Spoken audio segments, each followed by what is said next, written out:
이제 2번 문제 볼게요.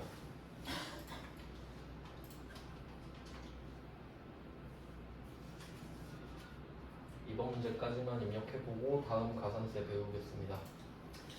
이번 문제는 역시 일기 예정입니다. 날짜를 한 번 더 입력하시면 돼요. 저장은 안 하고 날짜만 똑같이 1월, 3월.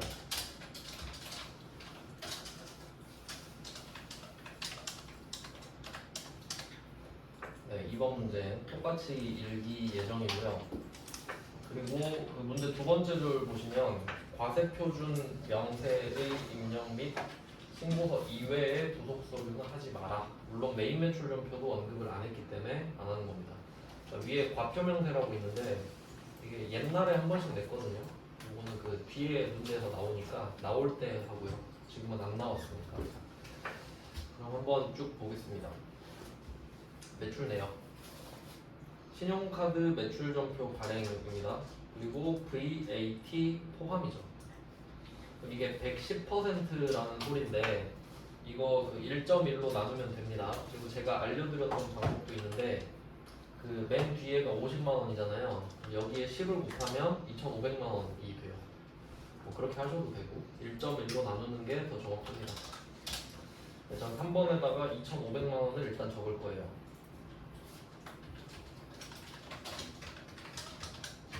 그 다음에 두 번째 거는 현금 매출인데 요거는 이제 잘 생각해보면 현금 매출은 증빙 이야기를 하는 게 아니라 결제수단 이야기를 하는 거예요. 그러니까 현금으로 받았는데 세금 계산서를 줬을 수도 있는 거죠. 그러니까 그 뒤에를 잘 봐야 돼요. 현금으로 매출을 하긴 했는데 전부 다 현금 영수증 미발행이다. 아까 1번에서도 이거 말씀드렸죠? 근데 이거 아무것도 발급 안 한 겁니다. 그러면 이거 미발급 가산세 아니죠? 신고하고 있으니까 지금. 그리고 그 1번에서도 사실 나왔었는데 현금 영수증 의무 발행 업종이 아니다. 요거는 뭐 별로 신경 쓸 필요는 없는데 한번 한 번만 설명드릴게요. 현금 영수증 의무 발행 업종이란 이게 그 업종마다 그 매출의 형태가 다 다르잖아요. 이제 보통 뭐 대기업 같은 경우는 현금 영수증 그 할 거냐고 물어봅니다. 현금 결제하면요. 왜냐면 해줘야 되니까 원래. 근데 그런 경우 있죠. 예를 들면 뭐 내가 공인중개사나 변호사나 법무사나 뭐 그런 좀 전문직인데 그럼 그런 건 꼭 해줘야 되는 거 아니죠. 그러니까 입 맞춰가지고 부가세 없이 그냥 현금으로 하게요. 이렇게 할 수 있잖아요. 그런 게 많겠죠. 개인적인 서비스 줄 때. 그래서 만약에 내가 변호사다. 근데 수임료가 500만 원인데 그냥 현금 500에 하시죠. 이렇게 되는 거예요. 아니면 부가세까지 550을 주셔야 된다. 이렇게 말을 할 수 있으니까. 그래서 그런 걸 좀 방지하기 위해서 변호사 같은 경우는 물건을 팔잖아요. 그 서비스 수임료를 받잖아요. 그러면 현금 영수증을 상대방이 안 해달라고 해도 그 국세청 번호로 해야 돼요. 그게 의무 발행 업종이에요. 근데 우리는 그것까지는 아니라고. 상대방이 해달라고 안 했는데도 해줄 필요는 없다는 소리예요. 그러니까 상관없지 어쨌든. 그러니까 어차피 신경 안 쓰셔도 돼요. 우리 입장에서는 필요 없습니다. 안 해줘도 되니까 안 해줬다 이 말이에요 그냥. 근데 이걸 내가 자진 신고하고 있으니까 가산세도 없죠. 그냥 이건 4번에다 쓰시면 되겠죠? 220만 원에 부가세가 포함이 되니까 200만 원을 써주시면 되겠네요. 4번에. 물론은 아무것도 발행 안 했다니까. 그 다음에 세 번째 거는 세금 계산서 발급 2억 5천만 원 부가세 별도. 이걸 뒤에 말하고 있네요. 이 중에 3천만 원은 발급 시기를 경과해서 밑줄을 이거 잘못 그었네. 이거 2억 5천만 원에 밑줄을 끄면 안 됐는데 뭐 상관없죠. 해석하실 수 있죠. 그러면 결과적으로 우리가 전자 세금 계산서를 총 2억 5천 발급했죠. 1번에 2억 5천을 쓰면 되잖아요. 전자 발급했으니까. 그리고 여기서도 전자 표시하셔야 되죠. 전자. 발급한 거는 전자여야 가산세가 없다 그랬어요. 가산세 없죠. 근데 이 중에 3천만 원은 전자긴 한데 늦게 발급했잖아요. 2월 15일에 발급한 건데 2월 15일에 물건을 팔았는데 3월 20일에 팔았다. 발급을 했다 하면 지연 발급이죠. 그리고 이거 8월 20일이면 미발급이라고도 말씀드렸어요. 그러니까 이게 차이가 뭔지 설명을 드리면은 이제 지연 발급인 걸 내가 찾아야 되죠. 그럼 지연 발급인 걸 찾았잖아요. 그러면 지연 발급도 발급은 맞죠. 그러니까 이 2억 5천 원에 포함되어 있어야 하는 게 맞습니다. 근데 만약에 이게 8월 20일에 발급한 걸 수도 있잖아요. 3천만 원이. 그럼 미발급이 돼버리죠. 그럼 1번에 뭐라고 써요? 2억 2천만 원이라고 써야지. 미발급이 됐으니까. 알겠죠? 무슨 말인지? 그러니까 그렇게 나오면 많이 틀릴 거 아닙니까? 날짜 가지고 장난쳤을 때. 근데 지연 발급은 상관이 없잖아요. 1번 금액이랑. 뭐 어쨌든 그렇게 참고하시고 내려와서 가산세로 갑니다. 26번. 여기서 지연 발급 62번이죠? 26번 가서 62번 여기다가 3천만 원을 쓰시면 아까처럼 저절로 1%가 뜨네요. 네, 그래서 이 부분은 좀 중요 표시를 하시고 날짜 가지고 문제를 응용할 수 있죠. 미발급도 만들 수 있다. 그럼 상대방은 억울하게 미수치가 돼버립니다. 세액공제를 못 받아버리죠. 자기가 달라고 안 한 잘못이죠. 그 다음에 매입 갈게요. 매입. 자, 매입은 세금 계산서냐 아니냐로 보시면 되는데 세금 계산서 수취분만 말하고 있네요. 10번 아니면 11번이겠죠? 이때 총 1억 8천인데 이 중에 업무용 소형 승용차 1500cc 5인승이 2,500만 원이 있고 기계장치가 1,300만 원이 있습니다. 가장 먼저 보셔야 될 거는 감가상각을 하냐 안 하냐입니다. 그럼 1억 8천만 원 중에 감가상각을 하는 건 2,500이랑 1,300이죠. 그러니까 일단 11번에 3,800만 원을 쓰셔야 돼요.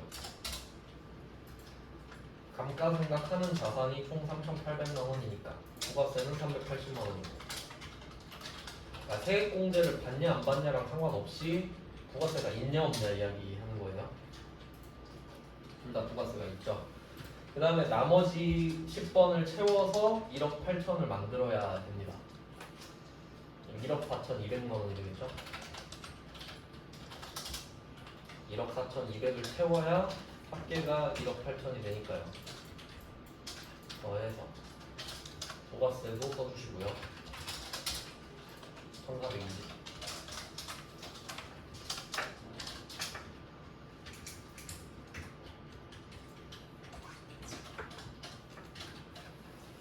네, 이렇게 해주시면 돼요. 근데 뭔가 승용차를 좀 봐야 되겠죠? 승용차 1500cc는 이거 불공 아닌가요?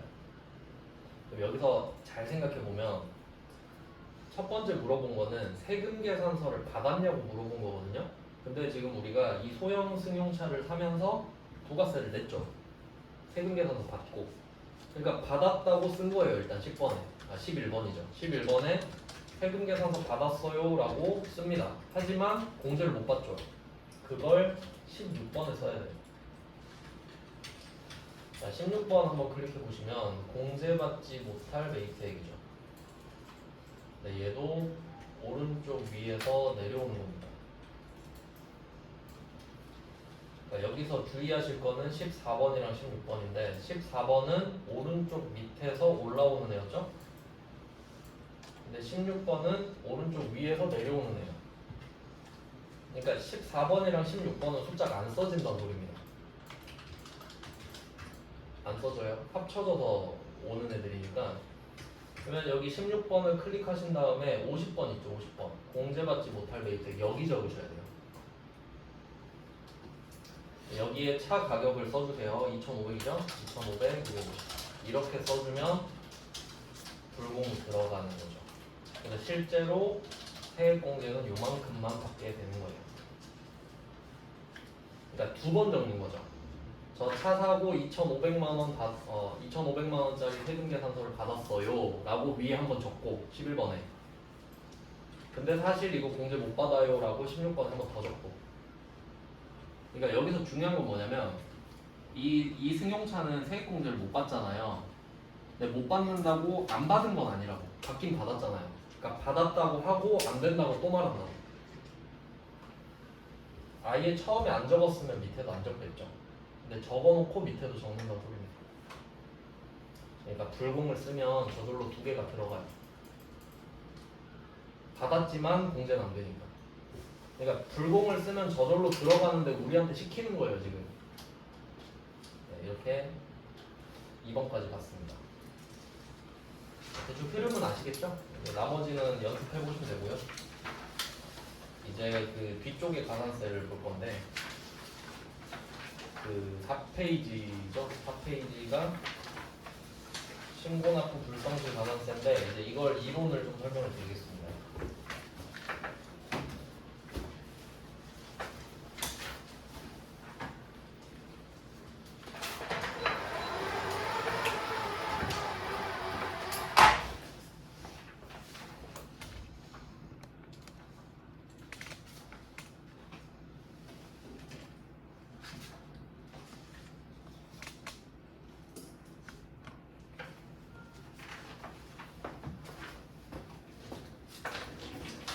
방금 처음에 배웠던 가산세는 세금 계산서랑 발급명세 가산세죠. 얘는 지연만 찾으면 되죠.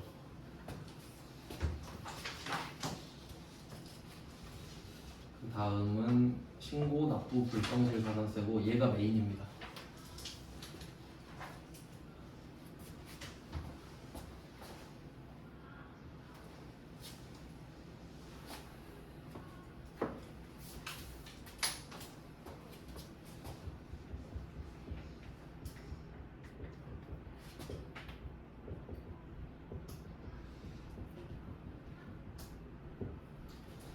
그럼 얘는 기준이 뭐냐라고 했을 때 신고랑 납부잖아요.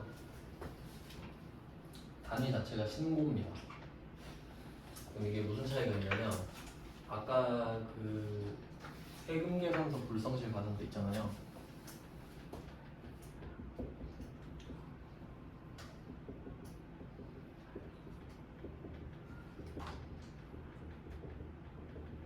얘는 기준이 공급가액이었어요.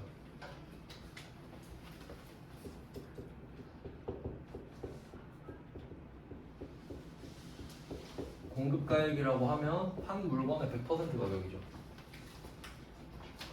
그러니까 1억짜리 물건을 팔았는데 그 1억짜리 물건에 대해서 세금 계산서 발급을 안 한 거예요. 그럼 그 1억 자체에 때린다고. 어렵지 않죠? 그러니까 얘는 이 세금 계산서 불성실 가산세는 기준 자체가 건별로 가잖아요. 한 건 한 건. 그러니까 내가 물건을 10개 팔았는데 10개 중에 9개는 세금 계산서를 정상적으로 발급했어요. 그럼 그 9개는 가산세 안 맞죠?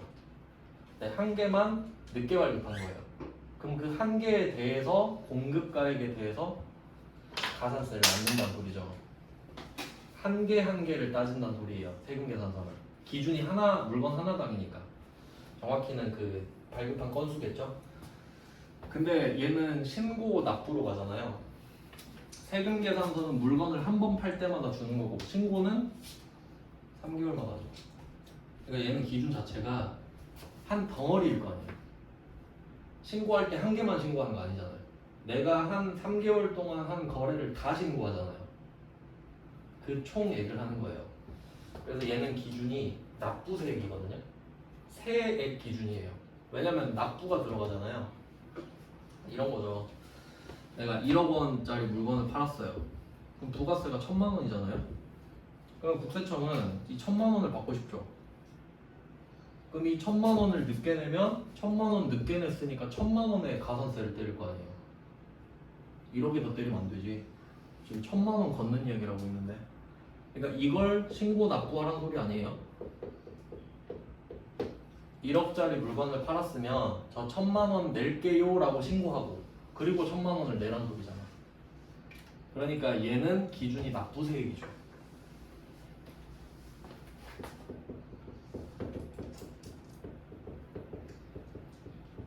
납부세액이 정확히 뭐냐 하면 매출세액 빼기 매입세액이죠. 그리고 얘는 10%잖아요. 개념 자체가 세액이니까 세액 10% 개념이죠.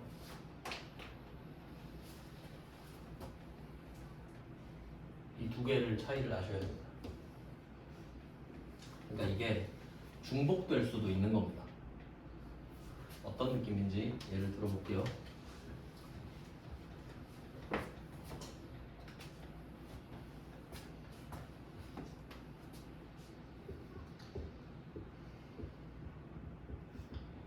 일기 예정이니까 이 일기 예정 갖고 해볼게요. 우리가 이거를 신고한다고 합시다. 일기 예정 신고를 4월 1일부터 4월 25일 하겠죠. 아직 오진 않았는데 지금 일기 예정이니까 지금이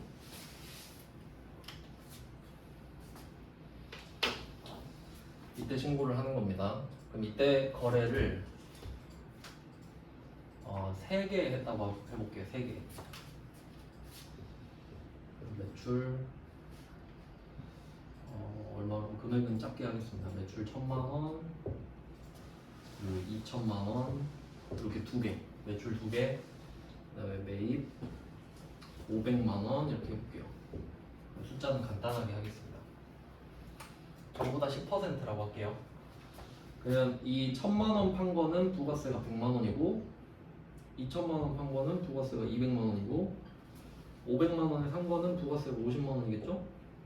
요걸 세트로 신고하는 거 아니에요. 요렇게 이 3개월 동안 이 거래가 있었으니까 맞죠? 근데 이렇게 신고를 했어요. 근데 이 중에 요거를 지연 발급한 거예요.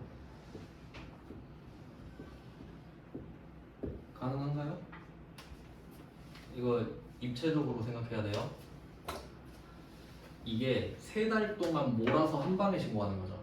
3달 동안 몰아서 신고. 그러면 만약에 이거를 1월 1일에 한 거예요. 1월 1일에 1,000만원짜리를. 근데 얘를 2월 20일에 발급했을 수 있죠. 그럼 지연 발급 맞죠? 그럼 1,000만원에 대해서 지연 발급 가산세 맞을 거 아니에요. 요건 늦게 발급했으니까.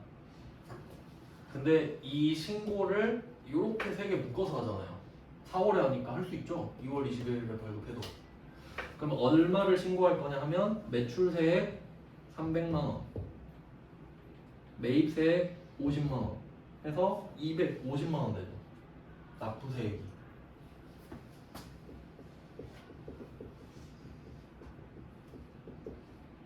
이렇게 될 거 아니에요. 얘는 10% 기준 맞죠? 이게 검은색이 100%고 파란색이 10%잖아요. 그것만 모아서 신고하잖아요. 250만원. 근데 이거를 늦게 신고한 거야. 신고는 세트잖아요. 전부 다. 내가 앞에 거는 신고하고 뒤에 건 안 하고 뭐 그런 건 아니죠. 3개를 언제 신고할 거냐 했는데 다 늦어버린 거지. 그러면 신고 불성실이에요. 250만원 혜택이지. 그러니까 이렇게 입체적으로 들어간다고요. 중복될 수도 있다는 거죠. 근데 신고는 늦게 했는데 그때그때 세금계산서는 다 제때 주고 제때 받았을 수도 있죠. 그럼 세금계산서 가산세 따로 없지. 근데 신고는 늦게 했잖아. 이해되세요? 그럼 이럴 수도 있다. 이 3개에 대해서 둘 다 지연 발급하고 밑에 건 지연 수치를 했어요. 근데 신고는 제때 한 거야. 그럼 지연 발급 가산세 맞고 지연 수치 가산세 맞고 신고 가산세는 안 맞겠지. 이해돼요? 이런 상황이라는 거예요. 그러니까 2개를 같이 내면 좀 헷갈리겠죠. 그래서 일단 분리해서 말씀을 드린 거예요. 쉬운 거 먼저 했잖아요 지금. 그리고 어려운 거를 배우는데 이제 2개 경합될 때 상황까지 말씀을 드린 거예요. 네, 그러면 한번 봅시다. 신고 가산세랑 납부 가산세. 그리고 또 한번 제목을 또 보시면은 4페이지가 신고 납부 불성실 가산세 해서 예정 신고 누락분을 확정 신고 때 한다. 그리고 10%다 이렇게 써놨죠. 일단 4페이지는 그렇고요. 그다음에 넘어가 보시면 8페이지에 8페이지는 영세율 과세표준 신고 불성실 가산세라고 돼 있어요. 예정 신고 누락분이라고 돼 있고, 그다음에 0%라고 돼 있죠. 왜냐면 영세율이니까. 그럼 여기서 얘는 이거는 일단 제목을 볼게요. 0%도 있구나라고 봤어요. 그 다음에 10페이지 가볼게요. 10페이지.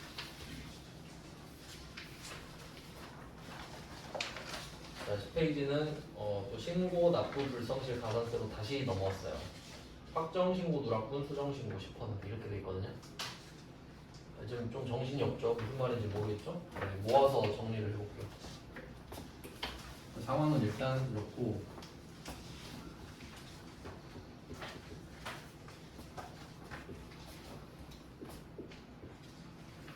이렇게 해보겠습니다.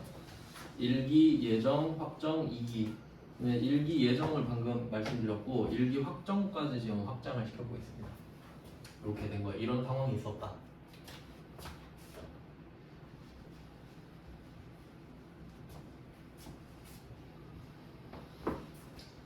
그러면 이때 250만 원을 신고를 해야 되잖아요. 예정 때 이거를 해야 되는데 이게 또 두 가지가 있거든요. 그러니까 이 250만 원을 신고해야 되는데 신고를 아예 안 한 경우, 아예 안 해버린 거예요, 통째로. 두 번째는 250만 원을 해야 되는데 200만 원만 한 경우. 두 가지가 있거든요. 그러니까 그거를 무신고 또는 과소신고라고 합니다. 그러니까 내가 250만 원을 신고해야 되는데 신고를 아예 안 한 거예요, 그냥. 그러면 무신고죠. 그럼 가산세 맞겠죠? 신고 안 했으니까. 두 번째는 250만 원을 신고해야 되는데 200만 원만 신고한 거지. 근데 솔직히 말하면 국세청이 이거 알 수 없습니다. 어떻게 알아요? 내가 250을 신고해야 되는데 200을 신고했어요. 그럼 바로 어떻게 잡아? 모르잖아요. 세무조사를 하든가 뭐 방법이 있어야 되겠죠? 근데 얘는 좀 어렵겠죠. 근데 걸리면 가산세를 때리겠죠, 어쨌든. 이렇게 크게 두 가지로 나누십니다. 그러면 이때 무신고는 시험에 잘 안 나오니까 과소신고가 주로 나오거든요. 실제로 그럴 거 아니에요. 그럼 과소신고를 했다 합시다. 250만 원을 신고해야 되는데 200만 원만 신고를 했다고 합시다. 예정 때. 그럼 50만 원 과소신고한 거 나만 알죠. 그리고 이제 확정 신고를 해요. 확정은 정확히 말하면 1월 1일부터 6월 30일까지라고 말씀드렸습니다. 일기 확정이면 얘는 7월 1일부터 7월 25일에 신고를 하겠죠. 네, 이때 4월부터 6월 것까지는 따로 또 신고를 하겠죠. 그리고 이때 이 50만 원 있잖아요. 50만 원이 양심이 찔린 거야. 국세청은 지금 눈치를 못 챈 것 같은데 내가 양심에 찔릴 수 있잖아요. 그래서 그냥 이때 하면서 저 사실 예정 때 50만 원 누락한 거 있어요 하면서 이 확정 때 예정 신고 누락분을 같이 하는 거죠. 이렇게. 그러니까 4월, 6월 거는 이때 새롭게 신고해야 될 거 아니에요. 1월, 3월은 했으니까. 그러니까 1월, 3월 걸 또 할 필요는 없잖아, 사실. 그래서 4월, 6월이라 하는 거예요, 편의상. 하지만 정확하게는 1월부터 6월인 거지. 그러면 이때 일기 확정이니까 4, 5, 6을 새로 신고하면서 사실 일기 예정 때 50만 원 빼먹은 것도 같이 할게요. 라고 하는 게 예정 신고 누락분이에요. 그럼 이게 과소신고 맞죠? 50만 원 적게 신고했었잖아요. 그럼 50만 원에 대해서 가산세가 뜨겠지. 그러면 일기 예정 때 신고도 늦게 했고 납부도 늦게 했죠. 신고도 늦게 했으니까 납부 안 했잖아요. 신고를 안 했는데 납부만 하는 사람은 없잖아요. 신고는 200만 원 해놓고 납부는 250 하는 사람 없잖아요. 그러니까 신고를 50을 안 했으니까 납부도 50을 안 했겠지. 그러니까 얘는 신고 가산세, 납부 가산세가 또 따로 들어가거든요. 뭐 이런 상황이에요. 그러니까 이게 예정신고 누락분을 확정되는 겁니다. 그래서 그게 4페이지에 나와 있는 거죠. 네, 이 상황을 듣고 나서 제목을 한번 더 보시면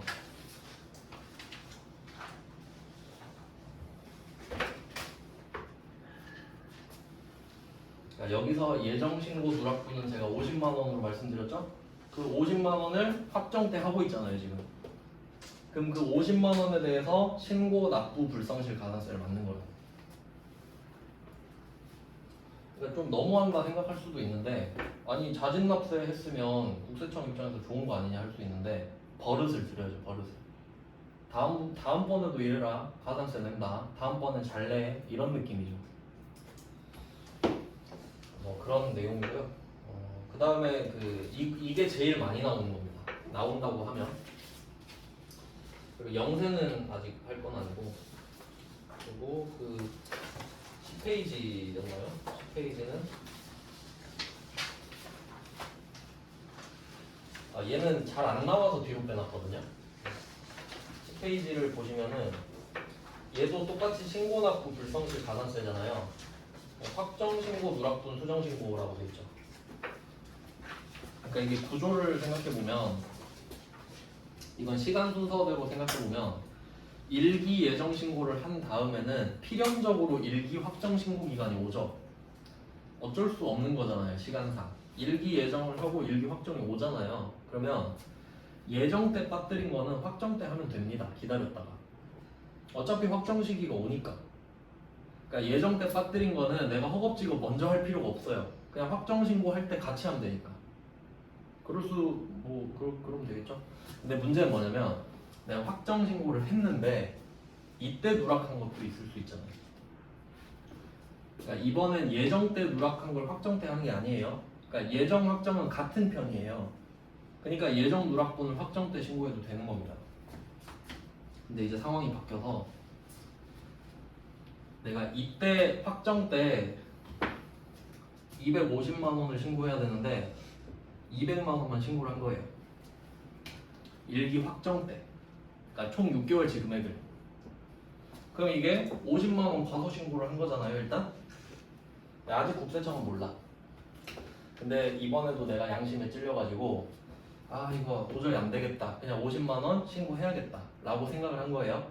근데 일기 확정은 끝났죠.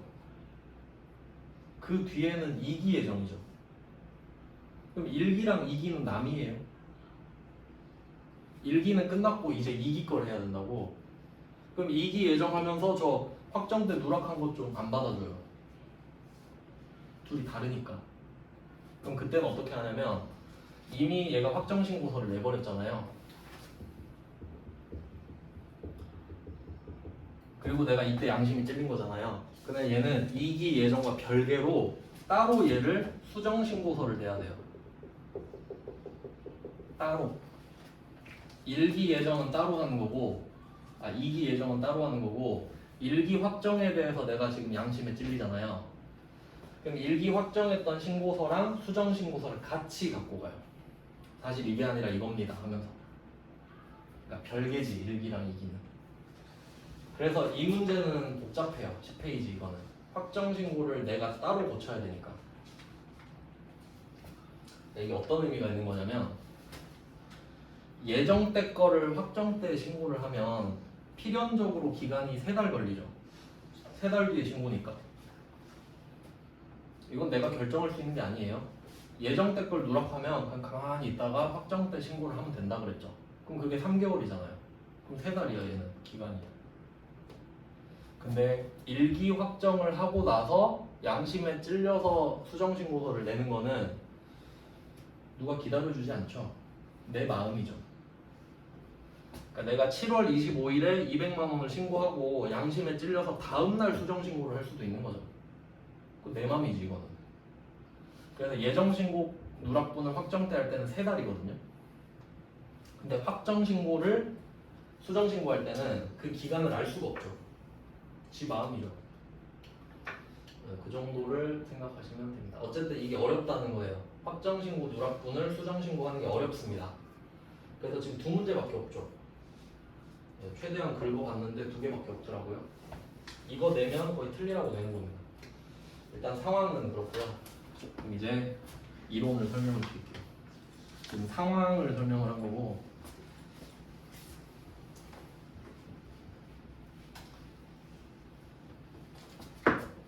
그러면 신고 납부니까 신고랑 납부로 쪼개서 보겠습니다. 납부는 좀 쉬워요.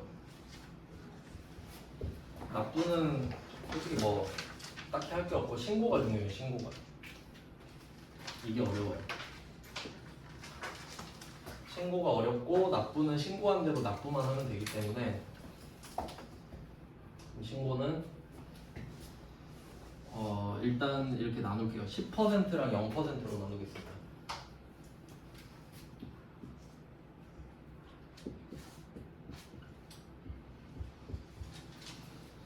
10%랑 0%.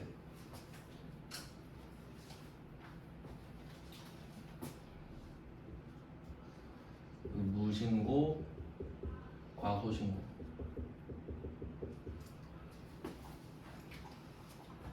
얘도 있죠? 무신고, 과소신고.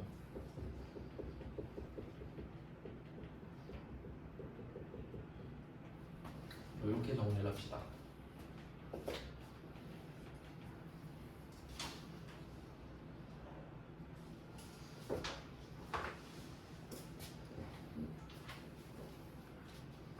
이게 10% 0%는 내가 판 물건에 붙어있는 부가가치세 얘기하는 거예요. 이게 부가가치세예요. 그럼 한번 생각을 해보세요. 10% 부가세는 내가 1억짜리 물건을 팔았어요. 국내에. 그럼 1,000만 원 내야 되죠. 그럼 그 1,000만 원을 신고를 아예 안 했냐? 1,000만 원을 신고해야 되는데 900만 원만 신고했냐? 지금 이 얘기하는 거예요. 1억짜리 물건을 팔았는데 1억짜리 물건 팔면 부가세가 1,000만 원이죠. 그럼 그 1,000만 원을 신고를 해야 될 거 아니에요. 그거를 신고를 안 하면 무신고. 1,000만 원 해야 되는데 900만 원만 신고하면 과소신고. 이렇게 되는 겁니다. 근데 그에 비해서 0%는 어때요? 1억짜리 물건을 수출했어요. 부가세 빵원이죠. 그럼 그걸 신고해요? 빵원을? 의미가 없죠 얘는. 납부할 게 없죠. 그러니까 1억짜리를 팔았어요라고 신고할 수는 있죠. 그 수출 신고 필증 배웠잖아요. 그걸 내란 소리예요. 그래야 국세청이 알지. 아, 너 1억짜리 물건 수출했구나. 그럼 신고는 할 수 있죠. 근데 납부는 의미가 없잖아요. 납부를 할 게 없잖아. 그러니까 이 0%는 납부 쪽이 없어요. 0%는 납부가 없겠지. 그러니까 납부는 10%밖에 없지 않겠어요? 0%가 없단 소리예요. 0%는 신고만 해달라 이거지. 신고만. 아니 어차피 너 부가세도 안 내는데 그러니까 악용하는 거예요. 어차피 내가 수출한 거를 신고 안 해도 납부세가 없잖아요. 그러니까 신고를 안 해버린다고 아예. 귀찮으니까. 어차피 부가세 안 내는데 뭐 라고 생각할 수 있죠. 뭐 그렇고 10%를 먼저 보겠습니다. 그럼 지금 1,000만 원 자체를 신고를 안 하면 무신고죠? 요거는 세율을 외워야 됩니다. 퍼센트를 제가 적는 거 외우셔야 돼요. 무신고는 20%, 과소신고는 10%예요. 그리고 또 공부를 하실 때는 그냥 외우는 것도 뭐 나쁘진 않은데 생각을 해보는 거예요. 아까 세금계산서 가산세는 제일 센 게 2%예요. 미발 2%. 그건 외워야 된다 했죠. 걔는 2%잖아요. 근데 얘는 어때요? 20%죠. 아니 얘는 너무 좀 잔인한 거 아니냐라고 생각할 수 있죠. 이제 기준을 봐요. 세금계산서는 기준이 100%죠. 100%에 2% 때리죠. 그럼 2%죠. 근데 신고납부 가산세는 기준이 10%잖아. 100%가 아니라 10%에 20% 때리죠. 그럼 2%지. 결과적으로. 그래서 밸런스를 맞추지 않았겠어요? 그렇잖아요. 뭐 신고납부가 뭐 죽일 일도 아니고. 그러니까 10%니까 20%로 해놨겠지. 그러니까 제가 대충 2%가 마지노선이라고 말씀드린 이유가 그거예요. 그래서 그런 겁니다. 근데 무신고는 이거는 들켜요. 왜냐면 일기 예정 신고 기간이 4월 1일부터 4월 25일이잖아요. 그러면 4월 25일까지 안 온 사람은 다 무신고죠, 그냥. 아니, 세무서가 자기 관할 세무서로 등록된 사업자를 다 알고 있을 텐데 신고 한 사람 안 한 사람 다 체크가 될 거 아니에요. 그러니까 무신고는 안 하는 순간 바로 들킨다고요. 신고 기한까지 안 오면 안 한 거겠지. 그래서 무신고는 빨리 들키기 때문에 잘 안 하겠죠. 그 다음에 과소신고는 요게 문제라 그랬죠. 요거는 찾기 힘들다 그랬잖아요. 어떻게 찾을 거예요? 찾기가 거의 못 찾는다 보시면 되는데, 그러면 이거를 신고를 무신고한 사람은 20%를 맞아버려요. 그럼 이게 무슨 말이냐면 내가 1억짜리 물건을 팔았다. 그럼 부가세가 1,000만 원이죠. 그럼 이 1,000만 원을 신고를 안 해버린 거예요. 신고를 안 해버렸습니다. 그러면 내가 만약에 하루를 늦었다고 할게요. 4월 25일에 신고를 해야 되는데 깜빡하고 4월 26일 날 신고를 할까 생각을 해봤는데 어차피 무신고 떠버렸죠 지금. 그러면 내 머릿속에는 20%를 더 내야 되네 라고 생각을 하죠. 그러면 지금은 이 1,000만 원이 본세예요. 맞죠? 납부세액이니까. 매출세액이 납부세액이 된 거죠 지금. 그럼 내 머릿속에는 가산세가 20%가 뜨죠? 200만 원일 거 아니에요. 결국 1억에 200이잖아. 그럼 가산세가 이렇게 붙는데 이럴 수도 있지 않나요? 어차피 가산세 20% 떠버렸잖아요. 그럼 짜증나서 신고 안 할 수도 있죠. 어차피 나 무신고 가산세가 떠버렸잖아요. 그러니까 짜증나서 그냥 신고를 안 할 수도 있지 않냐고. 내가 이제 신고해도 무신고라니까? 이미 신고를 안 했잖아요. 근데 이미 20%가 붙었는데 내가 뭐하러 가서 신고하냐고. 그냥 배째 안 해. 이럴 수도 있죠. 그러면 그렇게 되면 세무서가 곤란해져요. 아니 우리가 신고를 해야 그 금액이 확정이 되거든요. 그러니까 저 1,000만 원 내야 돼요 라고 신고를 해야 1,000만 원을 납부하는 거라고. 근데 내가 어차피 늦은 김에 신고 안 해. 이럴 수도 있죠. 그럼 세무서가 어떻게 가가지고 빨리 신고 좀 해주세요 이럴 수밖에 없잖아요. 안 그럼 내가 가서 뒤집어서 구해줘야 되는데. 그럼 여러분 같은 그럴 거예요. 신고를 안 하셨으니까 제가 가서 신고를 해드리겠습니다. 그럼 자료를 좀 줘보시죠. 이럴 리가 있습니까? 세무서 직원이 한가한 것도 아닐 텐데. 그럼 가서 국어를 해야죠. 신고 좀 해주십시오. 신고 좀 해주세요. 그럼 여러분 안 할 거잖아요. 그럼 가서 말을 해. 어차피 지금 늦으셨지만 늦은 중에 빨리 신고를 하시면 가산세를 깎아드릴게요 라고. 그러니까 이런 게 있어요. 이미 이 사람은 그러니까 4월 25일까지 신고를 해야 되는데 4월 25일이 신고 기한이잖아요. 이때 안 해버렸죠? 그럼 이 사람은 무신고가 된 거란 말이에요. 그럼 그 뒤에 신고를 하고 싶을 수도 있잖아요. 그러면 그걸 기한 후 신고라고 합니다. 기한이 끝났는데 신고를 한 거니까. 그러니까 기한 후 신고를 하는 사람은 20%의 가산세를 맞는 거지. 무신고를 한 사람만 그 기한 후 신고가 되는 거니까. 그럼 이 사람은 말을 해요. 아니 20% 어차피 내야 되는데 난 신고 안 할랍니다. 해버리니까 이미 늦으셨지만 이 신고 기한으로부터 한 달 이내에 신고를 하면 가산세 절반을 쳐주겠다. 그러면 원래는 내가 신고를 하면 나만 알죠. 이 1,000만 원은 국세청은 몰라요. 그럼 내 머릿속에 1,000만 원에 200만 원이 지금 떠 있는 거예요.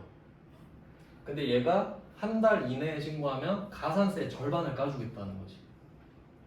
그럼 머릿속에 1,100으로 줄어요. 그럼 지금이라도 할까? 이렇게 되지. 나중에 늦게 하면 1,200인데 지금 하면 1,100이래. 그럼 어차피 할 거면 지금 하는 게 낫잖아요. 근데 그런 식으로 신고는 감면을 줘요. 감면. 까준다고. 그러니까 그러니까 이 구조를 이해하셔야 돼요. 신고를 우리가 직접 해야 세무서가 편하잖아요. 그러니까 신고를 늦게 했더라도 지금이라도 하면 까주겠다고 약간 회유를 해야 된다고요. 그러니까 이 사람이 지금 나 신고 안 해 배째 했는데 가서 배째 버리면 안 된다 이 말이에요. 아니 좀 그래도 해주세요. 이 사람이 어떻게 1,000만 원 했죠? 그럼 원래 200이셨네? 그럼 100만 원 까서 100만 원만 받을게요. 이렇게 되는 거죠. 그럼 서로 좋지. 그래서 무신고 같은 경우는 이게 감면율이 이것만 아시면 될 것 같은데 한 달에 50%, 1개월 50% 감면.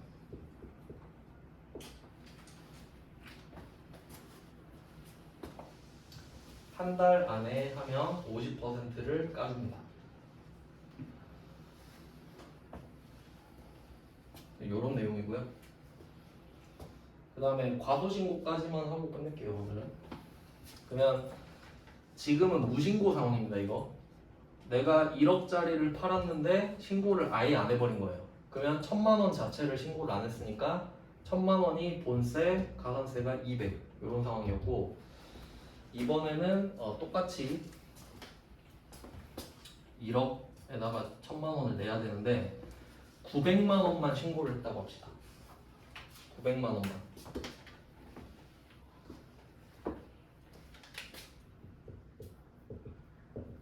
900만 원만 신고한 거예요. 원래 1,000만 원 신고해야 되는데 900만 원만 신고를 한 겁니다. 그럼 얘는 과소신고예요. 그러니까 얘는 4월 25일까지 신고를 했거든요. 했는데 적게 한 거지. 차이 아시겠죠? 무신고는 아예 안 한 거고 과소신고는 제때 하긴 했는데 적게 한 거지. 그러면 이 사람은 900만 원은 신고를 했잖아요. 그럼 900만 원은 내겠죠. 900만 원 신고를 했으니까. 근데 문제는 100만 원 아니에요? 그럼 이게 본세가 되겠죠. 100만 원 덜 냈으니까. 이해되시죠? 900을 신고하고 900을 냈어요. 근데 100만 원을 적게 신고했잖아요. 100만 원을 안 내려고. 그러니까 그 100만 원이 본세라고. 원래 내야 되는 돈. 그러면 이 금액에서 10%예요. 1,000만 원에다 때리면 안 되잖아요. 그냥 900을 냈는데. 그러니까 안 낸 100만 원이 괘씸한 거 맞죠? 국세청 입장에서. 그래서 가산세가 이 100만 원의 10%예요. 100만 원의 10%.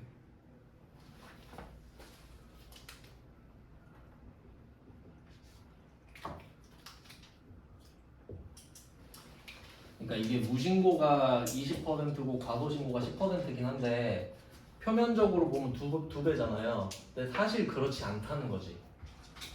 그러니까 무신고는 아예 안 하는 거잖아요. 그러니까 파이 자체가 크지. 1,000만 원. 거기에 20%니까 1,200만 원 이렇게 되잖아요. 과소신고는 누가 뭐 900만 원 신고 안 하고 그러진 않겠지. 티 안 나게 조금 100만 원 안 하겠죠.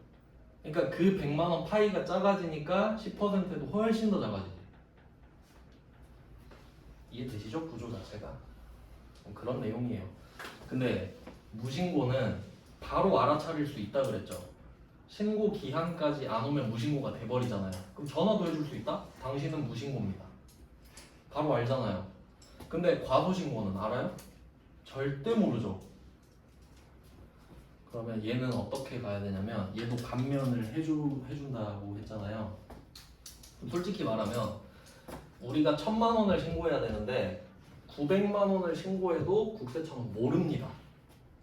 그러니까 누가 뭐 세무조사 신고를 하거나 그 세무조사 당하지 않는 이상은 알 수가 없죠. 그럼 어떻게 하냐면 그냥 오래 기다려요. 오랫동안 기다려봐요. 그래서 얘는 어떻게 감면율을 때리냐면 얘도 감면이 있으니까 얘는 1개월 안에 신고하잖아요. 90% 해줘요. 90%. 왜 그런지 생각해 볼까요? 어차피 모르죠. 그러니까 네가 1000을 신고해야 되는지 900을 신고해야 되는지 난 모른다 이거예요. 근데 그래도 한 달 이내에 네가 이실직고를 하면 그 가산세 90%를 날려주겠다. 그럼 이 상황으로 생각해봐요. 본세 100만 원이고 가산세 10만 원이죠. 그럼 사람들이 가산세 90% 날려준다 하면 가산세가 없다고 느끼죠. 거의 만 원만 내면 되잖아요. 사실 국세청은 본세를 노리는 거예요. 지금 만 원 받자고 이거 하는 게 아니라 100만 원에 만 원을 내잖아요. 이해돼요? 그러니까 100만 원을 노리고 90%를 깎아준다고. 가산세가 목적이 아니라 본세를 노리고 하는 겁니다. 근데 사람들 입장에서 90% 할인하면 와 이거 대박이다 꼭 사야 된다 이러잖아요. 이거 신고해야 되겠다. 근데 101만 원 갖고 가야 돼. 만 원이 아니라. 맞죠? 그러니까 이게 세법이 심리전이라고. 심리전. 그리고 근데 이게 1개월이 거의 안 걸려요. 왜냐면 과소신고를 예정신고 누락분을 확정 때 하는 경우가 많다 했죠. 그럴 수밖에 없다 했잖아요. 예정 거를 누락하면은 한 달 안에 수정신고 할 수 있는 방법이 없어. 3달 기다렸다 확정 때 해야 돼요. 그럼 3개월도 있겠죠? 얘는 원래 엄청 많은데 3개월은 75%예요. 그러니까 여기서는 75%가 중요해지지. 예정신고 누락분을 확정 때 하면 3개월이니까. 이해돼요? 그러니까 이게 많이 나오겠지. 그럼 이게 공식이 만들어지거든요. 이것까지만 하고 끝났네. 이것만 알려줄게요. 그러면 지금 10만 원으로 얘기를 해봅시다. 이게 지금 과소신고에 대한 가산세잖아요. 근데 이거를 내가 3달 후에 예정 누락분을 확정 때 해요. 그럼 여기서 75%를 날려주거든요. 맞죠? 그럼 25,000원이죠. 25,000원이잖아요. 그럼 결과적으로 생각하잖아요. 본세의 2.5%예요. 본세가 100이고 가산세가 25,000원 되잖아요. 10만 원인데 75%를 깎아준다며. 예정 누락분을 확정때 하면 3달이니까. 그러면 그 본세의 2.5%라는 공식이 나오지. 이건 하도 많이 나오니까 제가 그냥 공식을 알려드리는 거예요. 알겠죠? 네, 다음 시간에 자세히 하겠습니다. 오늘 여기까지 할게요. 고생하셨습니다. 고생하셨습니다. 수고하셨습니다.